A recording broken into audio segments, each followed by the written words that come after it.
a deadly disease.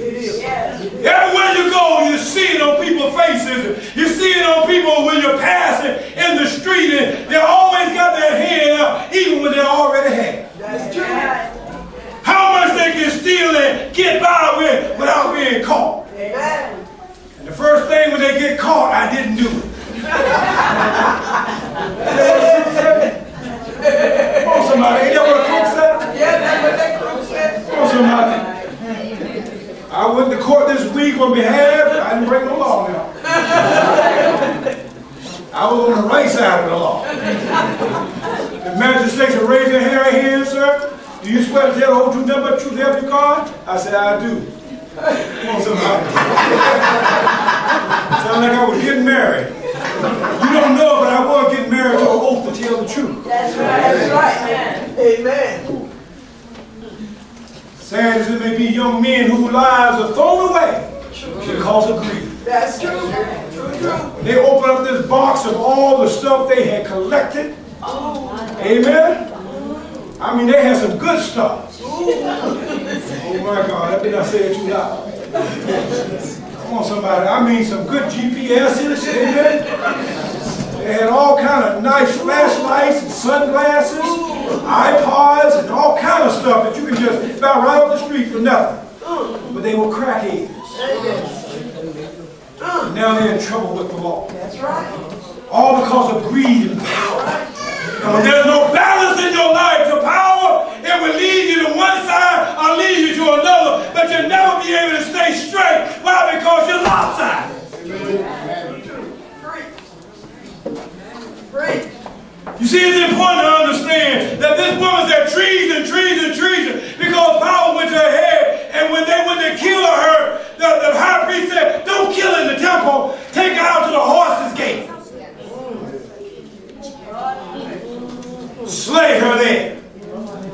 You see, people think today on earth that they can do their dirt, they can do their wrong, they can commit their murder, they can commit their sin, and figure as long as man, as long as the judge don't catch them, they forgot there's a great judgment. And you might get by today, you might get by tomorrow, you might slip here and slip there, but one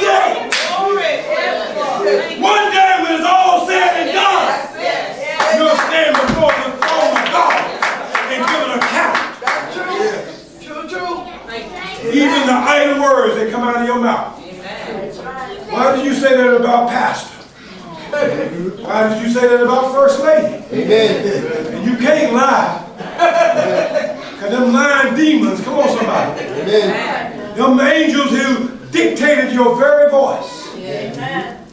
Come on somebody. Think about it for a moment.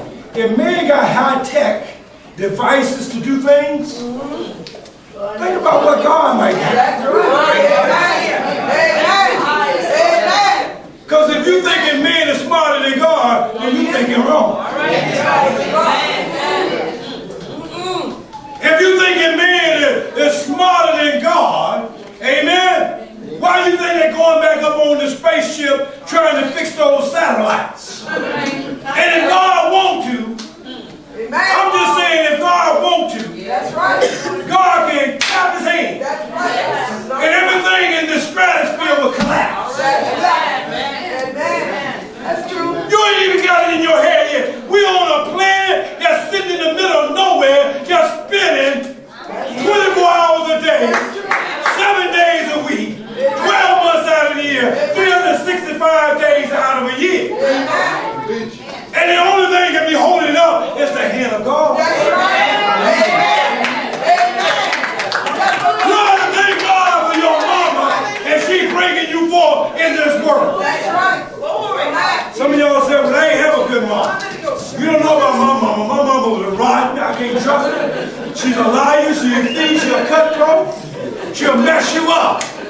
But that's still your mama. That's right. And the word says honor. Now, I know it's tough to honor them when they done wrong. Let me get over here in case somebody want to throw something. I know when you have to honor your mother and father, it's easier when they're doing good and doing right by you. That's right. But when they're rotten, and you want to call them all kind of names, Sometimes when you can show them a little love, because God put love in your heart, it can make a change in their life. You don't know how God is going to save somebody. You don't know how God is going to change their life around. And if you show them just a little bit of love, just a little bit of kindness, sometimes they can make a difference. Yes, true. Amen. Preach on, Pastor. All my time. You see, there are many women in the Bible. There was Abigail and Anna. There was Athea and Bathsheba. There was Deborah and Delilah. There was Diana and Elizabeth. There was Esther and Eve. There was Hagar and Hannah. There was Herodotus and Jael. There was Jehoshaphat. And there was Jezebel. There was Judith and there was Mary. There was also Mary and there was Martha. There was Mary Magdalene and there was Michelle. There was Puss and there was Shurah.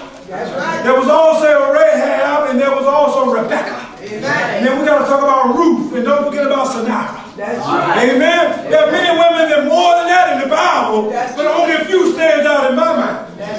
Amen. And the few that stand out, the one that brings the bad in mind is one by the name of Rahab. The woman with the scarlet coat. The woman who understood the balance of power. Come on, somebody. When Joshua sent the spies out to look into Jericho, they went through the land. I can see old Rahab, who was what they call a prostitute. Come on, somebody. And just like a prostitute today, they know what's going on in the streets. Amen. Now, I know there's some church women and church men that know what's going on in the street too. They always hanging in the street. Amen. They won't come to Bible study. They won't come to Sunday school. Sometimes don't even want to come to church. I'm hurting your feet, man. I need to step. Amen. I want you to understand one thing that's true. Amen. You got to know what God's word says, because what's going to happen in the world is not going to change. In fact, things are going to get worse, because the Bible says, like in the days of Noah, so shall it be in the days of the coming of the Son of Man. God, because man does not know how to balance power. And let power go to their head. Why you think this country and the world is messed up? Why you think the man we got in office right now is trying to get the power back in balance? Try to say amen. Amen. It's important to understand that this man ain't where he is today because he just walked up and wanted to be the president. No. Come on, somebody. No.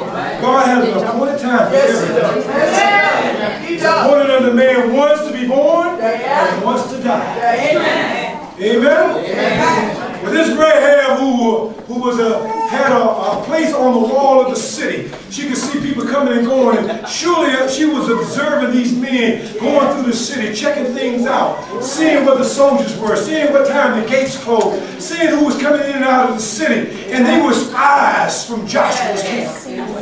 They spied out the city and they wound up down in Rahab's place, and just because they were holy men didn't mean they were holding around.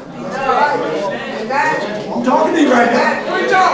Come on, somebody. Because sometimes God will put you in a place where it don't look right, appear right. But God got you there for a special reason. And when you stand and understand the power that is balanced in your life, or the balance of power in your life, you understand how God is moving. Amen. Amen. Nothing but the truth. I remember one time I saw a deacon. I ain't gonna call him by name. He walked down the street and he was doing a special dance. You know, you do when you gotta go to the bathroom to pee. I think y'all got that. And he know he couldn't do it outside with all the people walking around. And then I was sitting there in my car and I looked up and I saw him cut into the nudie bar.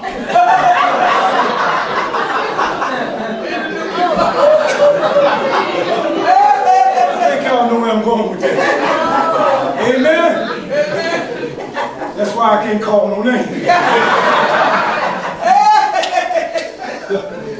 God knows who he is. You know you're getting a good thought when you put your hand up there. Okay, Lord, help me. Bless that brother. But I just gave him a good excuse. I knew he had to go. Okay.